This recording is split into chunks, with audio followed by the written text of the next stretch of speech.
Hey there, Justin Fleming here with Jim McQuaid Fleming Harris with another quick stats and numbers update for you as we have just closed out 2023 and we are on to 2024. I'm actually up here at the Real Estate Gallery at St. Regis Deer Valley.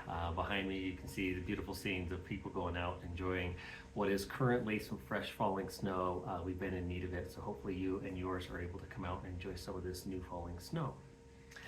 Jumping into kind of our overall real estate market, what's happened over this last year. We've heard various stories across the entire nation about whether or not this has been a good year, a bad year, a neutral year, whatever it's been. And so I wanted to actually go back the last 10 years and just take a look at some historic averages, including the pandemic highs and lows that were kind of incorporated into that same point in time, and compare them to this year and just kind of see how things stacked up. So one of the things that I've talked about over the year is our absorption rate.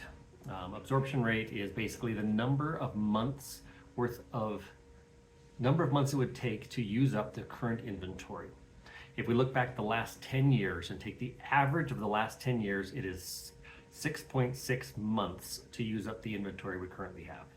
As we finished 2023, our average was 6.15, so actually about 10% lower than our last 10-year average. And that's including 2021 when our average was, just over 1.5. So overall, a little bit faster market than it has been over the last 10-year average. Looking at our continuous days on market, that's basically how long it takes from a property when it comes to market to when it goes under contract. And if it comes back into market, those days continue to add up during that period of time. So the average over the last 10 years has actually been 109, and in 2023 it was 78. So about 30% faster than our last year 10-year historic norm. One that people kind of focus on and talk about a lot is our average sale price.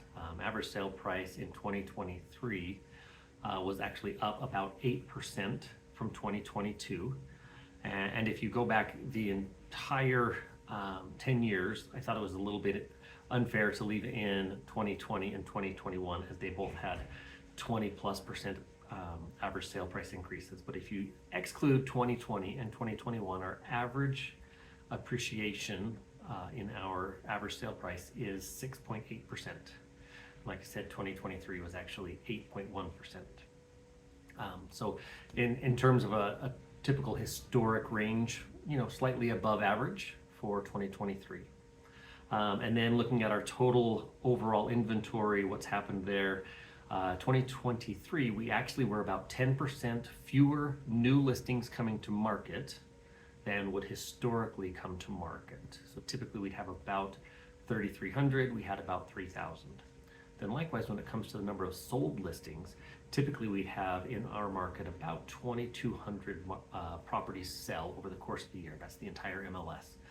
And in 2023, we ended up with just over 1,800.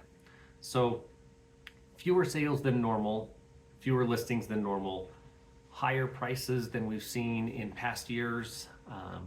And part of that comes down to the same supply and demand.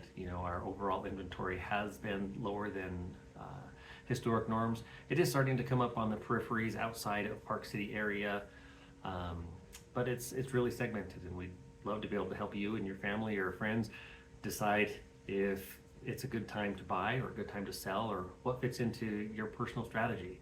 Feel free to reach out to myself or anybody on the team. We'd love to get you taken care of.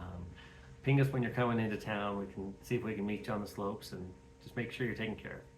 Here's to a happy 2024. You guys take care.